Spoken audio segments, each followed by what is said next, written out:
Yo guys, it's T Peters, and today we're going to be looking at the DJI Osmo Pocket, no, the DJI Osmo, oh my gosh, Action camera. I've got the third installment of the Action series, and honestly, the way DJI does their names kind of confuses me, fam. Like, it's Osmo Pocket, Osmo Action, Osmo Nano, right? Cool. So we're going to be looking at the DJI Osmo Action 3 camera, which came out, I believe, in 2021 or 2022. Honestly, guys, it was my second camera ever. Before that, I was going from a DSLR, and I thought, you know what, what's a good gateway camera to allow me to make content for my music artistry journey, while also not breaking the bank with spending too much. So I bought this camera specifically for that reason, and honestly, it lasted maybe 2 years. The DJI Nano camera has just released, and it's gone viral, probably because of its nano size and camera quality that's being marketed. But I have a suspicion that that camera, it ain't it compared to what even some of the older cameras can offer. And I just want to show you an alternative and cheaper option, so you can consider getting that instead if you choose to do it, because it might actually be better for your purposes. We're going to be looking at this camera specifically today, and I want to help you guys discuss between yourselves whether it's worth it, or you should actually just pay a bit more and get the Osmo Nano, which just came out not too long ago. So this video is actually being filmed entirely on the Action 3. It's always quite difficult for me on YouTube when I watch a reviewer review a camera and 90% of the footage is literally some high quality super ultimate mirrorless camera or something like cinema camera, and I'm like, bro, your video is so good, I can't tell if the camera is also good. Do you know what I mean? I'm trying to be like you and just show me a camera that is nothing like what you're presented to me on YouTube, right? You know what I'm saying? So this video is entirely on the Action, so you can actually see what it feels like to vlog with this camera right now it's 9:40 in the morning. So the sun is out, it's a bit covered by the clouds, so you've got a bit of diffusion, and yeah, it's a nice day for taking pictures. If I had my Fujifilm, one of my actual mirrorless cameras, I'd be enjoying myself right now, because there's so many photo opportunities all around me, and this camera ain't the camera I want to be taking to take photos, you know what I'm saying? This camera is good for adventures, shop vlogging your walk. Alright, so let's actually do that. This is one of my favourite ways to use the camera. Mounting it on my chest or my head and walking around and shooting what my POV is. This is me on a little photography walk through a forest, and I'm just taking pictures for some content. Would you spend your life with me? Put down your ego and slide with me. I'll play on your string like a violin. Let me confirm just one thing. I think I've got too much soul, that's fine. You don't wanna rule this war. I really feel the throne. You're gonna let me land. Okay, shoot. Alright, so this channel is meant to be all about intentionality in how we come to decisions about getting new equipment for our lifestyles. And so today I've got a few questions for you that I want you guys to consider when you're thinking about getting the DJI Osmo Nano camera, or even the DJI Osmo Pocket or Osmo Action camera, which is what we're using in today's video. These questions should help you determine whether it's worth it or not, because actually, like, whether it's worth it is not based on some guy's review. It should be based on your own experiences and what you actually need. So here's some questions. I've got them on my phone. Do you really need the newest gear? And what do you gain with the Nano that the Action 3 does not have? What do you lose? Second one, what's your main use case? Are you going to be vlogging, traveling, shooting music content, or even filming sports? What are you actually going to use the camera for? 3, how important is price versus performance? 4, would saving money on the Action 3 give you more freedom to invest your money elsewhere? E.g., this could be editing software, it could be audio equipment, it could be accessories. Will the cost help you get some other things that will help you even more? And then finally, does the size really matter? Does portability really matter? And I'm going to answer that because you're looking at two small cameras. Honestly, guys, this camera that I'm using right now is literally this big, right? is this wide, this tall. It really is not big. So this whole nano thing for me, it's like, is that deep?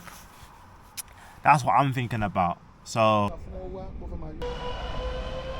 the one thing that the Nano has over this Action 3 and the 4 and 5 for me is simply the thing that made the DJI Pocket 3 so appealing to many content creators, and that is the fact that it has you can attach it to anything magnetic. Basically, it's got magnets on it, so you can actually mount it magnetically to a whole bunch of stuff in our world, right? And obviously the Pocket 3 doesn't have that naturally, but a lot of content creators picked up the Pocket 3 and realized they could get all of these accessories that could allow you to use the Pocket 3 in different ways. And the most popular one, I think, was actually the one that lets you put like a magnetic mount on the device. And I have it. I never take it off my Pocket 3, and unfortunately the Osmo Action cameras don't have that feature. Now, it's very possible though that you can just get a magnetic mount for this camera, but I don't have that. And if we're talking about native features within the Nano, yeah, that's a sick feature. That's part of the Nano. When you get the Nano out of the box, you can magnetically mount it to anything metallic. So that's like, for me, that's the only real benefit. But then it makes me think, are you really gonna pay for a new camera just for that, when you could easily buy one of these for about £100 cheaper and just buy something cheap from Amazon that can do the same thing? Do you know what I'm saying? Like, that's what I think about when I think about it. Plus the fact that the cameras is, you know, it's being marketed as this nano camera, mini camera, and it's like, yeah, it can fit in your pocket, it can do, but it actually isn't that much bigger than the Action camera. It really isn't, to be honest. It really isn't that much bigger. So, and this goes in my pocket quite easily. I fling it in my bag quite easily. It's not a camera that I think, oh, I'm going to be encumbered if I take it out. Do you know what I'm saying? So that's like the first reason as to what makes me go, do I need a Nano? Alright, so let me walk you through what my day has been looking like. This video is basically 3 days in the making. So earlier we went to where did we go to? We went to the park or the forest and obviously shot there. That was a separate day. But then I also had an event where I run a music charity, and we help 16 to 25 year olds develop in their music career. So this is just me walking through Sports Direct, hoping to get some something that they're gonna need for an event. But with that said, this is my POV. I'm trying to give you as much content as possible, because that way you can kind of put yourself in my shoes, or you know what I'm saying, we can relate to each other. If you're like trying to make content of your POV in different angles or different ways, you can kind of see what the video and the camera looks like and what you can do with it. This is me using it on a tripod, or should I say a monopod, and I've got it behind me, which is kind of cool. No one really does this, but I feel it's kind of a cool perspective, like a way to get your POV without actually showing the actually showing your body. Do you know what I'm saying? I think it's kind of cool. But yeah, what do you guys think of the camera so far? Leave a comment below. Let me know if you like the quality of the camera, or if you think this is no better than your iPhone, you can do better. I guess the reason why I like this camera, the Action 3, and it's stopping me from wanting to get something, and I know is because, well, one I've got is the camera I've got, but I think it's the fact that this camera has a bit more of a higher ceiling of how it can perform. For example, this camera also does 4K just like the Nano does. The only difference is this camera actually can do up to 120 FPS, whereas the Nano can't do that. It can only do up to 60 FPS. Obviously that's because there's different types of cameras, but I like that. I can do like some super slow-mo shots, especially if I go under the water. You know, I think that could be really fun. Another thing is battery life. I think the battery life on Nano is probably better. I think, don't quote me on that, I haven't checked. But one thing I do know that I have checked is the Nano has a internal battery that you can't remove. It's part of the camera. Now, one thing I love about this camera, the Osmo Action series, is all the batteries are interchangeable. So when this battery dies, I've got 3 other batteries I can swap it out with, which I really like. And it kind of gives me that security that if my battery dies, my camera doesn't go with it. You know what I'm saying? And that's really important to me, especially for a small camera like this. There's going to be a season where I'm not going to use this that much. You know what I'm saying? And one thing I don't want is the battery to just have degraded by the time I return to it. I do like the idea of me having this camera and like in time. Huh? No, go on. Sports Direct is that way, the high street. You look at the point. Battery life is important to me, but so is the battery itself. The Nano has a internal battery that cannot be removed, but the Action lets you have spares and you can swap them out very easily. I think I'd prefer having that than having a battery that's stuck in my device. I've seen some terrible stories with that. It's happened to me a few times, in fact, and I'm even scared for some of my other cameras like my Pocket 3 for not having a battery you can easily remove. So that's a plus to the Action. The one big negative for the camera for me is low light performance. I don't think the camera does that well in low light conditions. I've had the camera, I've taken it to like all my shows, and in 2022 and 2023 when I was really using this camera, I took it with me to about 30 shows because I was performing a gig every other week, and honestly the footage I was getting out of this thing was just okay. It was medium, it wasn't that good. I don't think it's good at capturing low light things. The subject has to be really well lit, and I don't think if you're like a musician or a nighttime worker, this camera will be that amazing, to be honest. I think you can do better with even a phone. So just keep that in mind. I wouldn't get this as a low light camera.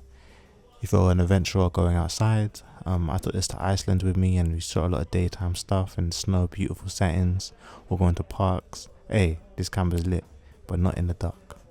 Yeah, so I wasn't going to do this, but this clip here is filmed on the iPhone 16 base model, and I'm using the AirPod Pro 2s to record the audio.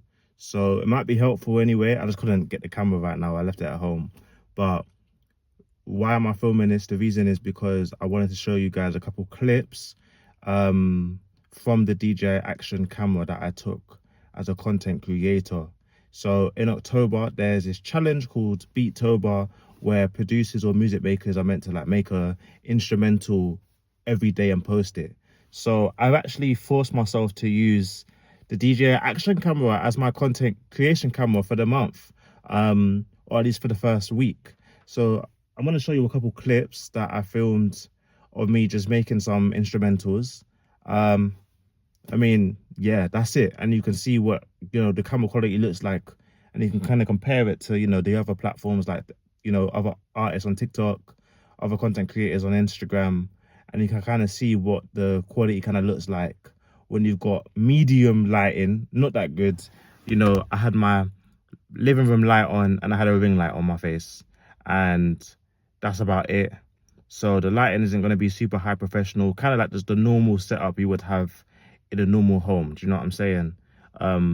So hopefully when you watch those clips, you can also see what it's like using this camera for some sort of content creation. 1, 2, 3, and would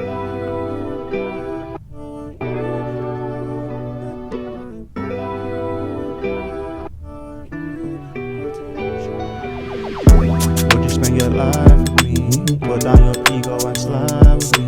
I'll play on your string like a violin, but let me confirm just one thing. I think I got too much soul, that's fine with me. Don't wanna hold this one, I really do. Wanna draw and go, are you gonna let me out? Okay, shoot.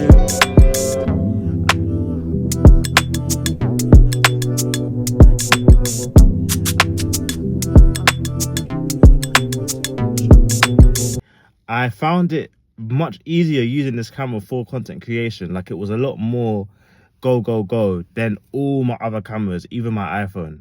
I think it's because, one, the camera's kind of like square, cuboid shaped, so it's easy to kind of just lay it down on the table or different places. It has that, magnetic clip so that you can easily attach it to the DJI accessories like the tripod and the monopod.